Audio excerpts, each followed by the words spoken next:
Хятадын шилдэг өгүүлэлгүүд. Зохиолч Жан Чу. Цаасны хавчаар.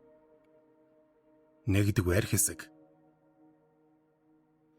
Тэр жилийн өвөл цас ихтэй хэд тоналгүй байсгийг эдл цас будрах учраа хормын шөнөө шинэ хүргэн удаан твцсэн жаргалаа эдлэхээр яарах шиг цав цагаан цасан газар дэлхийг нэвсийтэл дарна химээх шүлгийн мөр өөрийн ирэхгүй санаанд орно.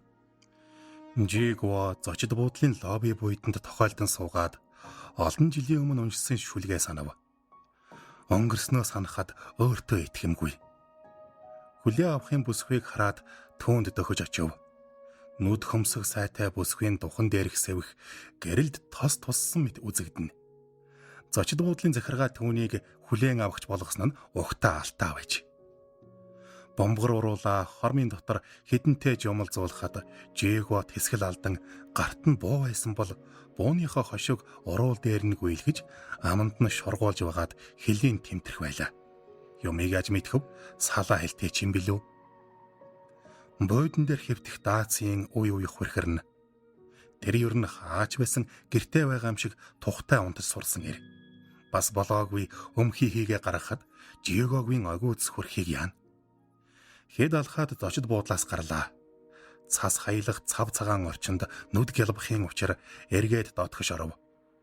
Яг энэ мөчөд гар утсан жингнэж харвал сууян залгаж байна.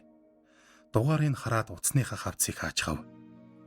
Энэ хідэн өдөр сууян ёстой галзуурсан аятай түүнийг хаас хайгуу хайжээ. Гар утсаа халааслаад хүлээн авахч бүсгүйд хадагтай тооцоогоо хий гэлээ. Бүсгүй утсаа дуртай дургу тавиад баримт харан тооны машин дээр тооцоо бодож эхлэв. Хөмсгөө зангидсан бүсгүйг хараад ийм итгэ царайтай хөөхөнтэй таарч байгаагүйгээ гэнэт мэдлээ. Нөгөө хоёр бүсгүйн тооцоог яаж хийх вэ? Нэг нь 50 юан, хоёр нь 100 болно. Дээр нь хоол ундныхаа зардлыг нэмнэ. Шоколад авсан уу? Доовэ авсан. Эрхмэ, таны тооцоо.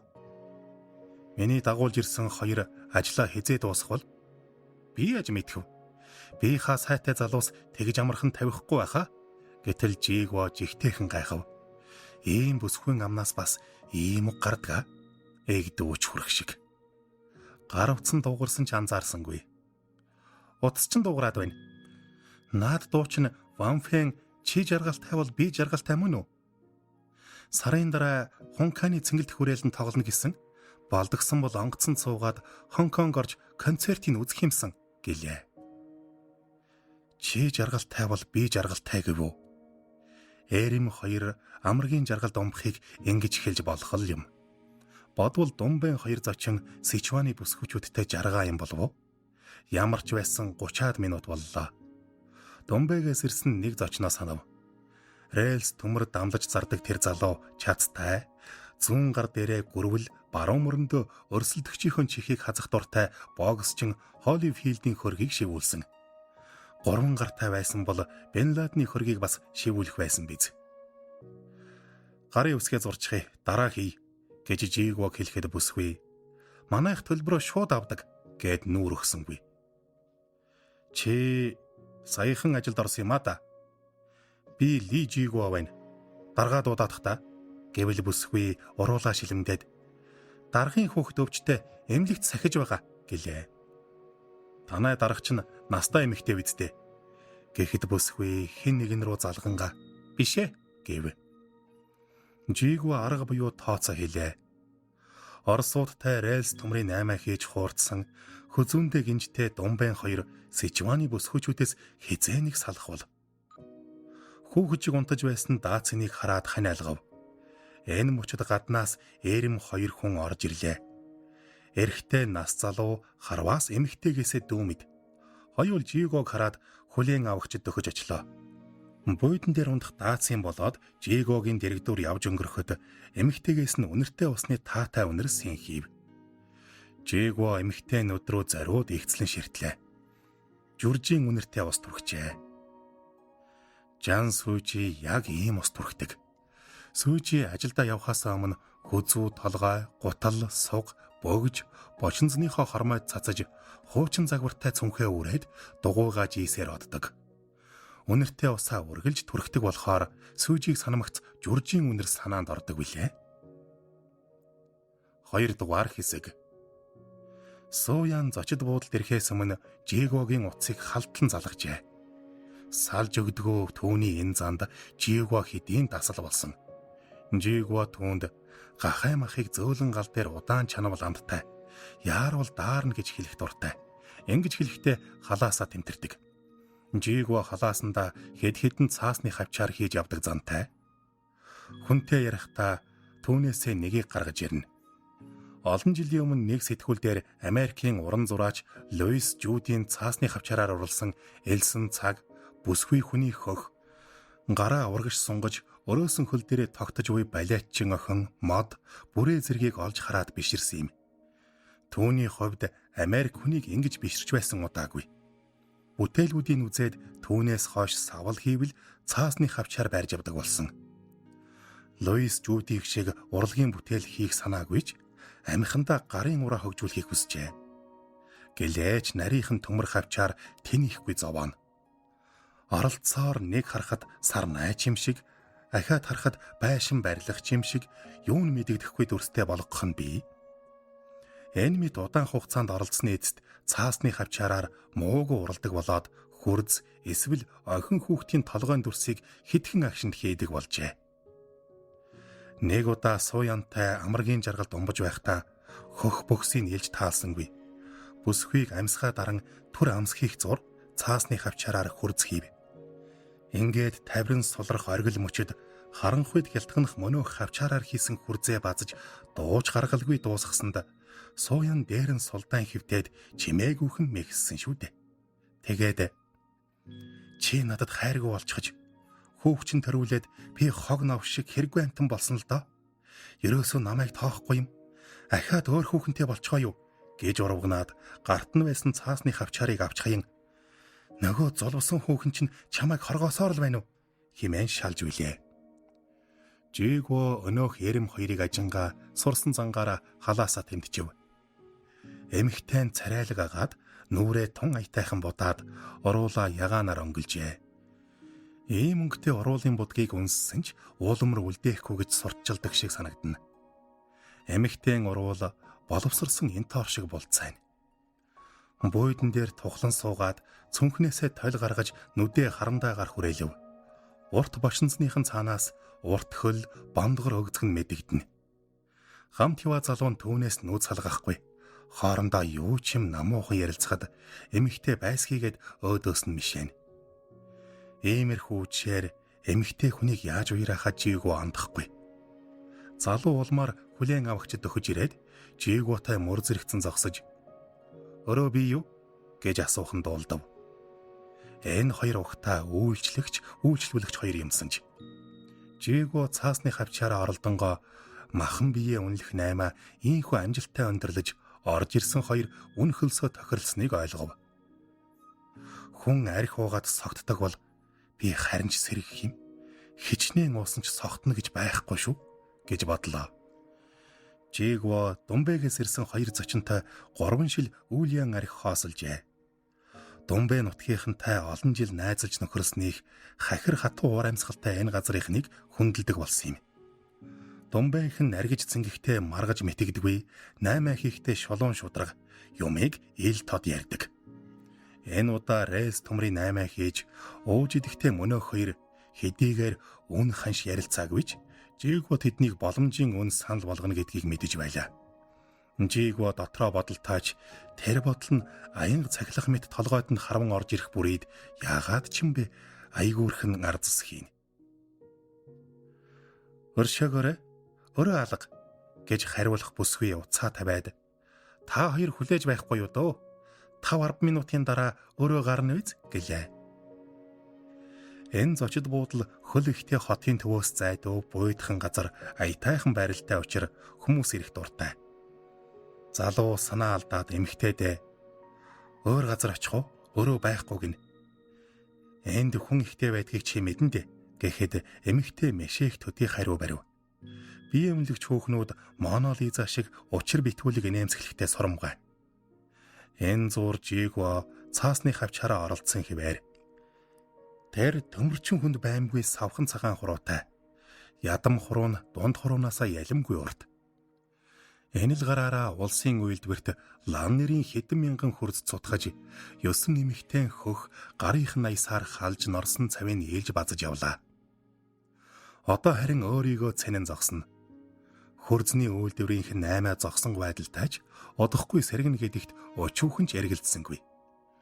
Гэлээч Ларад эм авахд мөнгө хэрэгтэй. Мөнгнөөс өөр юугаар авах вэ?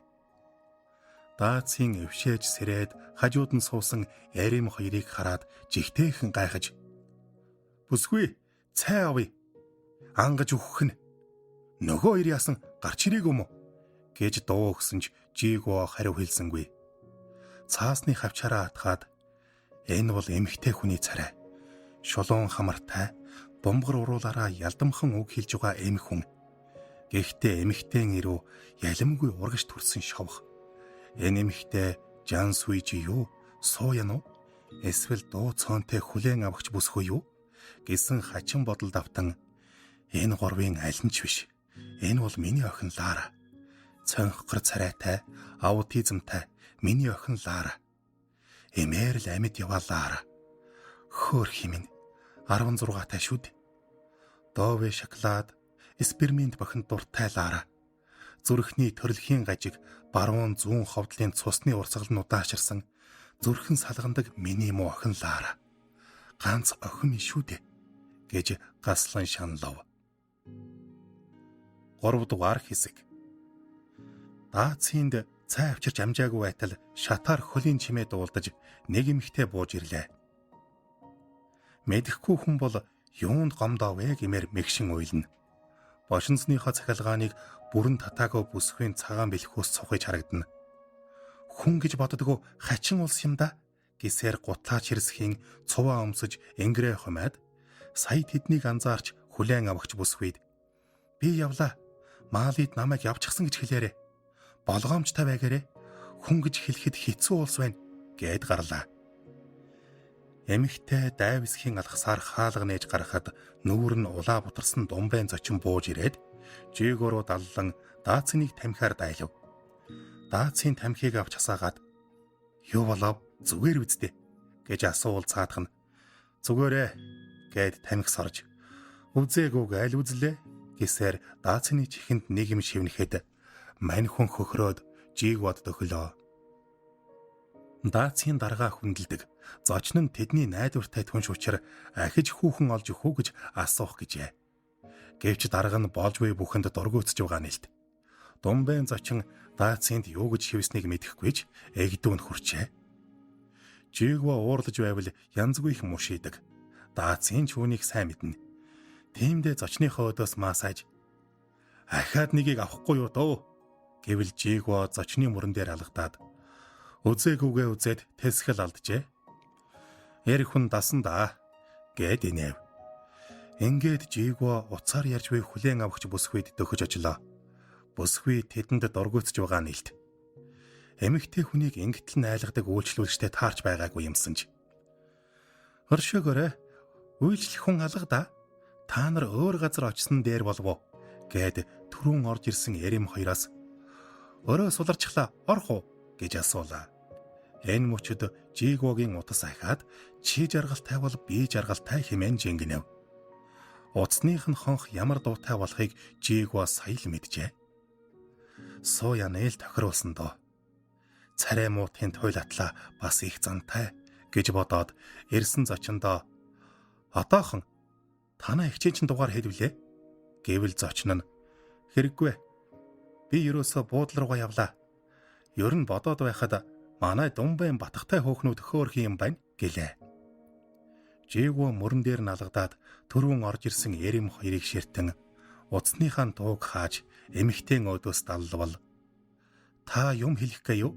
гэд гайхсхийн асууж байна. "Энэ хүн чамд хэдийг төлсөн бэ?" гэж асуутал, "Юу гинэ?" гэлээ. "Энэ хүн чамд хэдийг өгсөн бэ?" гэж ахин асуухад эмэгтэй цочирцондоо амаа ангааж, залуу эмэгтэйн урдуур орж "Чи сая юу гэсэн бэ? Аа?" гэж хөндийхэн асуув. "Би наад бүсгүйч авмаар байна. Чи хэдийг төлсөн юм? Нуглаа төлчихье" гэвэл залуу мушийгаад "Чи бид хоёрыг юу гэж бодов? Аа? За яах? 1000 юан өгч. Тэгвэл тохиролцож болох юм" гэлээ. Жигва түн шиг ирээ цэргүү эр хүнтэй таарч байсангүй. Уусан хэдэн шил үүлэн арх одоо л толгойд гарч байх шиг. Ойртоод аживал залуу гэж бодсон мөнөө хүн бас ч гэж насны явсан хамар уруул хоёр нь бараг наалцсан шахуу ам нэхэд зузаан урууланд дор байдаг аж. Аанч нохой шиг үнэр нь эмэгтэй журжийн үнэртэй холилдож огиуц төрүүлнэ. Тэгтэл даацын "Солиотой юм уу хаашаа юм? 1000 юангийн шүү. Гүй чи ер нь өөрийн гэсэн ухаантай байна уу?" гэд торхихад Жигва архиндаа халаад ам хилээ хянах чадваргүй болсон даацны толгойг хөнгөн алгадав. Төмрийн үйлдвэрт цугтаа 15 жил ажиллаагүй бол эхнэр нь гэртээ суудаг, аав нь саажаагүй байсан бол аль хизээний түүнээс зай барих байлаа. "Болно" гэсээр буудал дэвсгэрт гаргаж өнөөхөр татгуулах Жигва "Наатха тоолчих" гэд эмэгтэй тандан "Чи манай найзтай ор" гэж хэлв. Эмэгтэйг ярвайхад Жигва ийм хүн бас ярвайдгаа гэж бодмогц. "Яав. Үнхэлсэ тохирчлоо. Ажлаа дуусгаад хэдийг авна гэнэв тэр ич нөгий" хэмээн хайвныг өгүүлээд дэр даруй эмэгтэйн алганы амтыг нүүрэн дээрээ мэдэрлээ. Хацар нь час хийтэл өвдөж сэхээ авахын зургүй бугынд нь гав гялс хийв. Даацын думбэн зочин утсаа анайл чихэндээ наасан хүлээн авахч бүсгүй өнөө хэрийг таг гөлрлөө. Хэдий завандаа гав гаргаад хүн гавалчихдаг билээ. Жигвогийн гараас цаасны хавчаар унахыг даацын олж харжээ. "Яалаа гэж намайг гавлав? Тоглоом тоотойн дээр гэдэгдэ" гэж Жигвог тайван хэлэхэд эмэгтэй журжийн үнэр ханхлуулан хацрыг хөнгөн алгадаад "Тоглосон хүн алга, цагдаагаас явна" гэж үгийн таслав. 4-р хэсэг. Тэр хоёр цагдаа машина зочид буудлын хажуугийн гудамжинд зогсоожээ. Тэд цагдаагийн машинтай ирсэнгүй. Бадрун биетэй залуу нь Жигвог машинд чихэж оруулахад мань хүн "Даацын зочноо сайн дайлаарай" гэж хашгирч амжлаа. Машин суувал барын арьсанд зөөлөн бүрээстэй аж. Эрэгтэй нь машинаа жолоод хагаад эмэгтэй нь дэрэгдэн суулаа.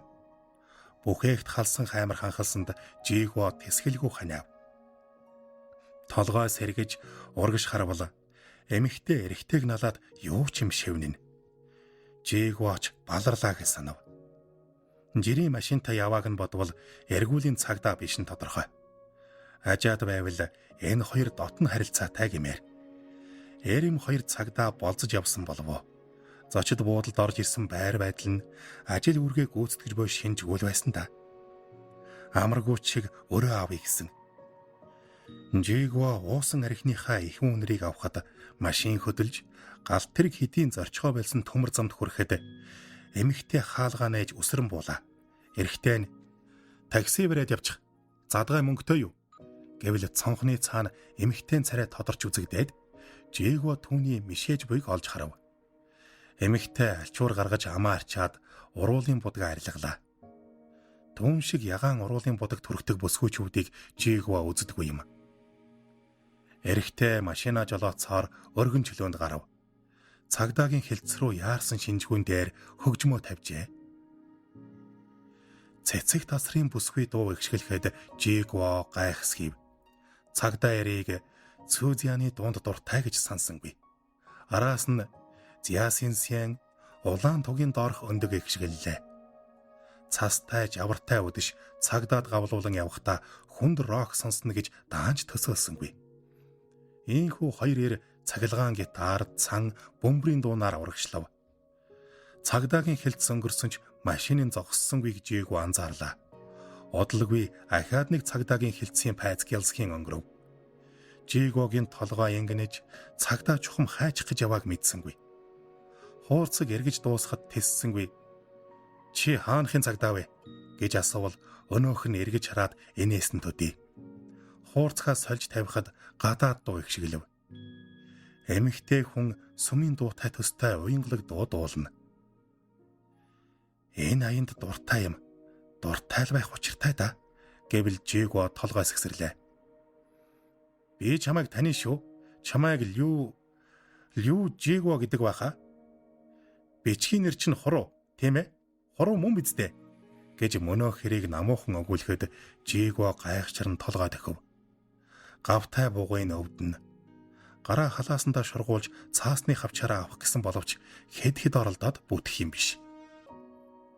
Би чамайг мэднэ. Төмрийн үйлдвэрт ажиллаж байсан биз дээ? Бас шүлэг бичдэг. Би шүлгийг чинь уншсан. Одоо бол хуваараа юм хийдэг, тийм ээ? Гэж цагдаа эрийг хэлэхэд Жигуагийн толгой янгинэ.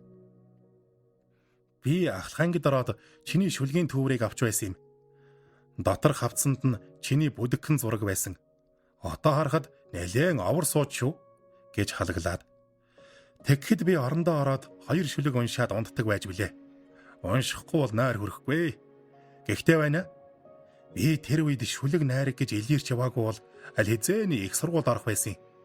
Цагдаагийн актемд орсон болч юу гэж эргүүл хийж явах вэ? Цагдаа байна гэдэг амаргүй гэд шүүр салдах шиг болов.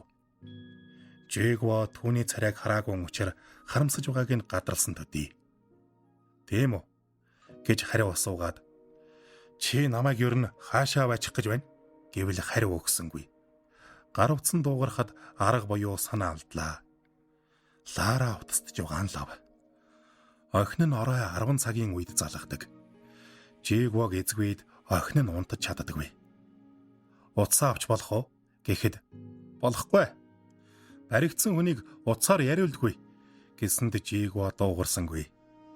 Тэр хоёр эргээд өнөө хаягдсан төмөр зам дээр ирснийг анзаарав. Энэ замыг чөлөөлөхдөхөөс өмнө барьсан ашиглалтаас гараад удаж байгаа. Жигуа хааныг үүгээр явж өнгөрөхөд зэвэрсэн зам тэр тээд зурайн одох нь нүдэнд тусдаг. Төмөр замыг яагаад энэ хэвээр нь байлгаад байдгийн учрыг ойлгодгүй. Тэгтэл нөгөө эмэгтэй цагдаа замын хажууд гар оргин зогсож байв. Удалгүй машин цуусан эмэгтэй ховцаа сольжээ. Урт бошинсныхоо оронд оргин өмд, улаан өнгөтэй памгар сөдөн хөрөм өмсжээ. Болов уу гэж мөнөө хэрийг асуухад болсон. Хилтс рүү буцъя гэлээ. 5 дугаар хэсэг. Жигуа 2 цагдаагаар харгалзуулан замын баруун тайх цагдаагийн хилтс дэрлээ. Хилтсийн пайзыг хараад эсгэрлээ. Эрэм 2 түүнийг машинаас буулгаад мэдүүлэг авах өрөөнд оруулав. Өрөөнд хачин сайхан дулаахан аж. Утсаар ярьж болох уу гэвэл эрэгтэй цагдаа хөмсгөө зангидаад халааснаас нь гар утсыг гаргаж нэг хараад хажуугийн орон дээр чулуутчихв. Эмэгтэй сандал дээр хэв нэг суун. Эмэгтэй ховцаа солиод тэрүү овортой болсон мэт. Уруул нь хүрэн улаан бөгөөд харц нь хүйтэн хөндөй, хөгшин тастай төстэй. Хараажийн цагдаа төрхтэй болжээ. Ингээд овог нэр ажил мэрэгжил угсаа гарлын асуув. Эмэгтэй хахир хоолой голоос базах шиг. Уусан архиндаа эвгүүцэж нүднийх нь угаар хатгуулав. Хатсан уруулаа шилэмдээд утас дуугараад байна. Авч болох уу гэж асуухад эрэгтэй цагдаа хүүхэлдэйн кинон дээр гардаг хилэнцэд хорхой шиг мушигаад чи шүлэг бичдэг хэвээрээ юу гэж асуув. Утсаа авч болох уу гэж Жигуаг дахин асуухад чи урд нь дажгүй шүлэг бичдэг байсан шүү. Би нэлээдийн цээжээрээ мэднэ гэд тоох биш. Утсаа авчихъя тийх үү гэвэл нулимсаа улмий дээр минь дусаа цусаа сэтгэл зүрх рүү минь юул сайхан шүлэг шүү гэсээр эмэгтэй өөдөөс нүдэ эрмэж найрагч хүн эрээ цэргүү болохыг харддаг юм байна гэлээ. Жигуаг утсаа авъя гэхэд Эрэм 2 харц шидэлцээд хүүхэн дуудах гаяо оройцсон л болов олигтой нэг нь аль хэдийн эзнээ олжгсан биз гэж эрэгтэй жуумалцахад Лю цан энд ажилдаг уу гэж асуув. Гэтэл эмэгтэй гайхсан байртай Лю цан бид хоёр ахлах сургуулийн нэг ангийнх гэвэл Жигуа утсаар ярих гэсэн болох уу хэмээн тулглаа. Эрэм 2 Жигуаг хилцийнхэн даргаыг танина гэж санааг нь харааж ингэлт. Тэр дороо хувьс хийж байна. Тэгж эрэгтэй нь холбоодог. Гэхдээ оройтсан болохоор цаадах чинь унтсан байлгүй дээ гэж дуу өгөв. Жигвогийн толгой задрах нь холгүй, цагдаа эрийн юу хэлхийг ялгаж сонссонгүй. Би нар зайж халуун өрөөнд нүд анилтан гар утсан жингэнхийг л дууллаа. Цагдаа эрийн худал инээх эмэгтэй намуухан дуу тэртээ холоос дуулдана. Таргуул тавих гээд л хууль зөрчсөн гарцааг үний юм хонь баривчлахаас өөр арга байсангүй. Сёсяг бие үнэлэгч гэж бодоод хүнд авчих гээд байсныг яана. Харин тийм ээ. Өнөөдөр Сяжан, Сяван хоёр эргүүлтэй байсан ч ажил гарлаа гэд бид хоёртой ээлжээ салсан юм. Ийм болно гэж хэн санах вэ? За мэдлээ. Гэхэд цагдаа эр харилцуураа тавиад Жигвогийн гавыг тайлж "Лиу дарга торгоо тэрэггүй суллаад явуул гинэ. Битгий нэмж уугаарай да.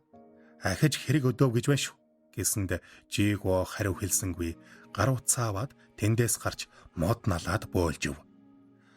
Гар утсан дуугарч авбал Сууян. Хүүчин өвдөд 3 хоног эмнэлэгт байна. Хатхаа туссан. Эрэхгүй бол яач мэдэн шүү гэж хашгирахад хариулсангүй уцаа салгав. 2 настай яалын хүү түүний хэсгэд Жигво одоо ч хэргэлздэг.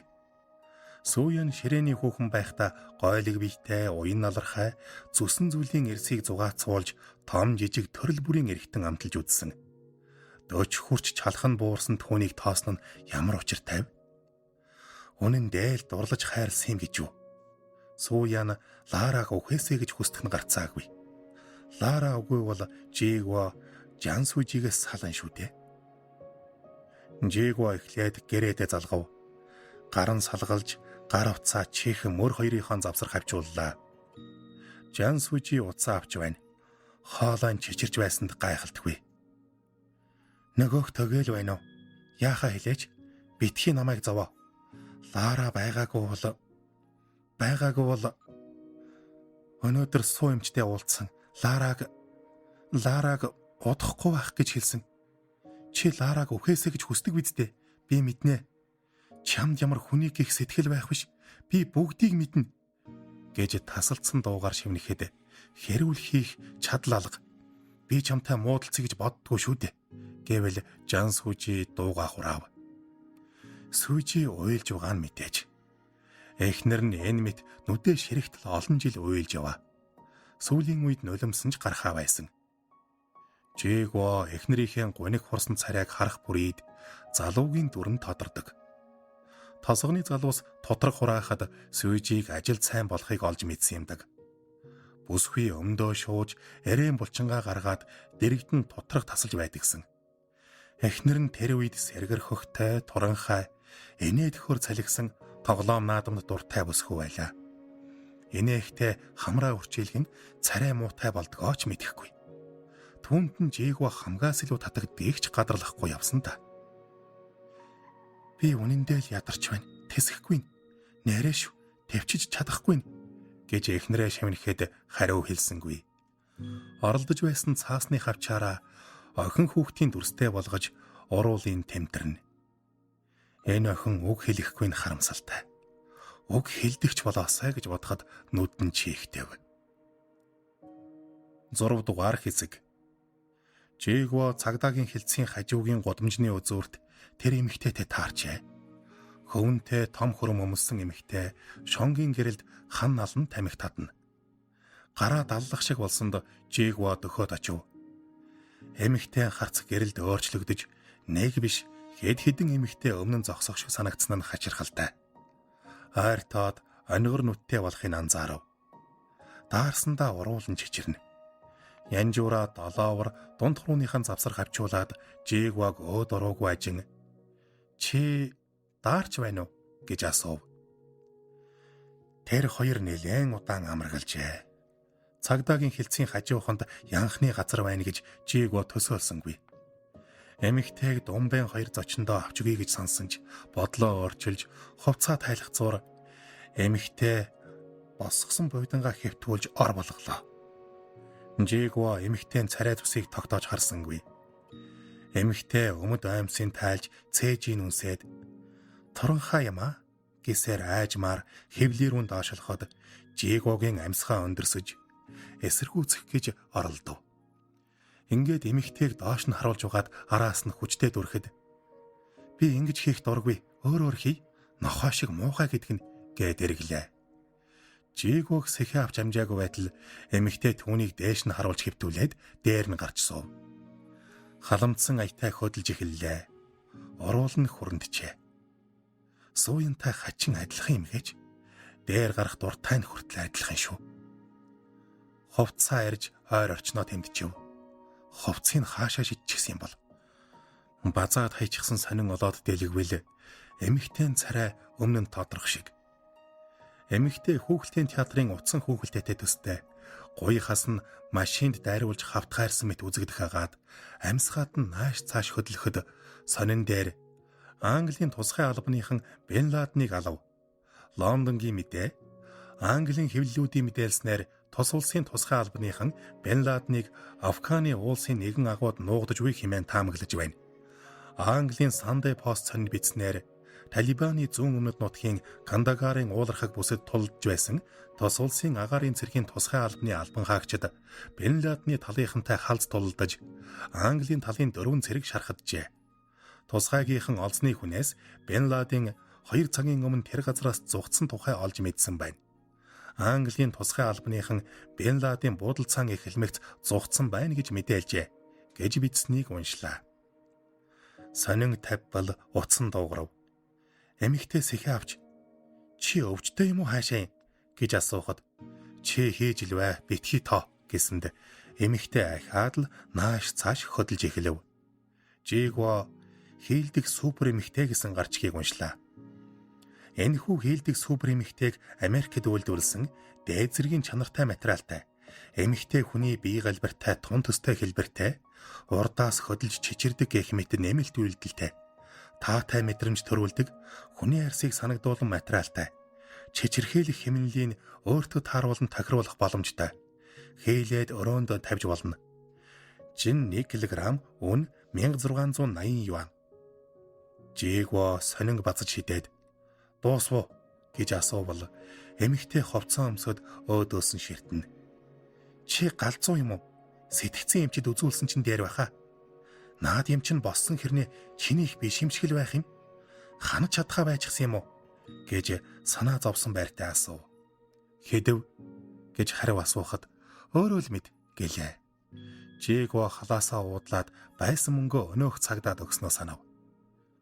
Уучлаарай, мөнгөгүй болчихж гэвэл тийм үү гэд тас хийтлэх хүйтнэр нээж чи яг өвчтэй байхаа. Арай галзуугийн эмнэлгээс орохчихсан биш үсттэй гэсээр дөхөж ирээд өнөөдхөөс нь базаж авмагцаа. Өвчтэй юм уу хаашаа юм бэ гэж шивнээд тас хийтэл нь алгадаад авлаа. Жигво энэ ороо инхүү хоёр дахь алгадуулав. Чам шиг хүн байдгаа. Би ер нь яасан заяа нь хайчихсан амтан бэ? Шинэ жилээр харъя гэж бодож байсан юмсан. Би хармаар байна. Тэгэхэд та нар замын зардалж болтгоо өгчихгүй юм гэж хашгичхад Жигво эмэгтэйг зовж ханасандаа мэдрэлийн өвчтэй болж гэж саналаа.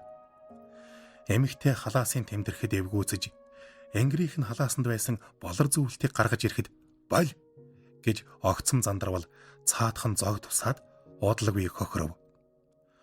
Болор зүйлтийг оймсондоо хавчуулаад гарах гэхэд нь Жигво барьж аваад сэхэ авахын завдалгүй багалзуурын шахлаа. Эмэгтэй зөнгөөрөө гараа сарвалзуулан түлхэхэд Жигво түүнийг ийм бяртай чинээ сансангүй. Эмэгтэй хамар руу цохиход архины үнэр сэнхийж шишээр нэрсэн арсныхан сүв бүрээр гадагшлан эмэгтэйн дээрээс асгарах мэт жигтэй мэдрэмж төрөөд барьцалдж аваад шалан дээгүүр өнхрөлдөхөд шаргал усан завсраар нь хар хүрэн цус годогдож барьцаалдан балмагдав.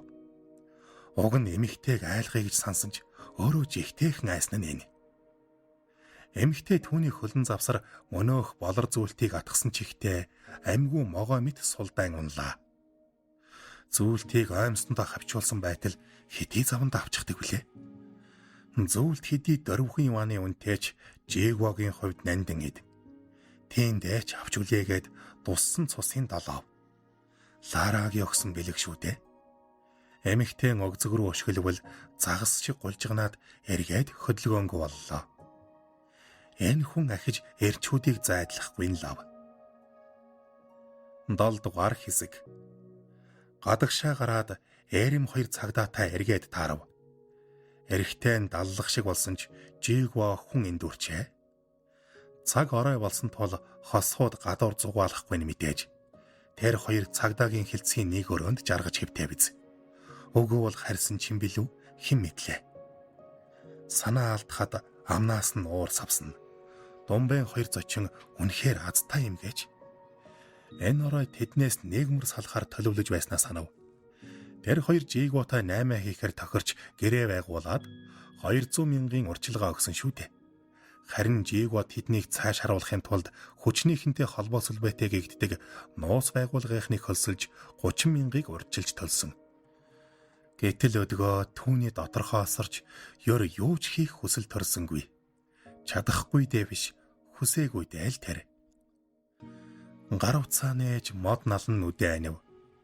Үнэн дээр л туйлджээ. Хажуугаар нь нэг такси аажуухан явж өнгөрлөө. Жолооч суух уу гэсэн ч хариулсангүй. Хариулах их ч хүссэнгүй. Гар утасныхаа мөнгөлөг хавцыг хааж чихэндээ наавал аав уу гэсэн дуу хадлаа. Аваа та юу гэхэд нулимс нь урсав. Аваа та ирж байна уу? Ээж унтчихсан. Хүрээд ирээч. Гадуур явснаас гэртээ байсан дээргүй юу? Гэх охиноо сонсоод мэгшин уйлав. Аава би танд хайртай. Ээж ч танд хайртай. Аава та ч бас бид хоёрт хайртай биз дээ гэж асуухад олон жил твжиж явсан нулимсаа урсган байж хідэн үг хэлсэн ч утсаа салгаснаа мэдлээ. Халаасаа тэмдэтсээр 14 ширхэг цаасны хавчаар олов. 2 нь хурц, бусд нь охин хүүхдийн толгойн дүрстэй болгожээ. Сарнай эсвэл балетчин охин хийж болно доо гэж бодсоор өөрийгөө Луис Жюдэд ховилсан мэт санан гарт нь байх цаасны хавчаарууд нохой, сарнай, балетчин охины дүрстэй болох шиг. Би нэрээ Луис Жюд юм байна гэж хөхрөөд алгаа тэнээлгэн цаасны хавчааруудаа ширтлээ. Ингээд бүгдийн амандаа хийж хүйтэн төмрийг хэлээрээ оролдон шүдэрээ хаз жамтлахад яагаад ч юм Ларагийн үнэр сэнгэнэв. Хүний шүд ийм хурц гэж сансангүй. Арих ууж, тамхи татаж, хүүхэн эргүүлж, 8 хийх нэрээр цөөвөр чон шиг бусдын ямыг булааж, шүлэг зохиосоор 40 гарсан түүний хувьд шүд нь хизээний мохсон биз гэж сансан ч үгүй юмсан ч. Цаасны хавчааруудыг зажилвал хатуу чихэр шиг шаржигнана. Хатуу төмөр хоолойг нь зүсгэж ходоод руу доошолгод халаасаа тэмтчив. Нохой, сарнай, балетчин охины дүрстэй төмөр хавчаарууд ходоодонд нь галзуу мэт бүжих үест аз байвал ахаад нэг цаасны хавчаар олдох л ёстой. Жигва өдий хүртэл азтайр гээгдэж явсан шүү дээ. Төгсөв. Орчуулсан Бат Эрдэнийн гэрлээ.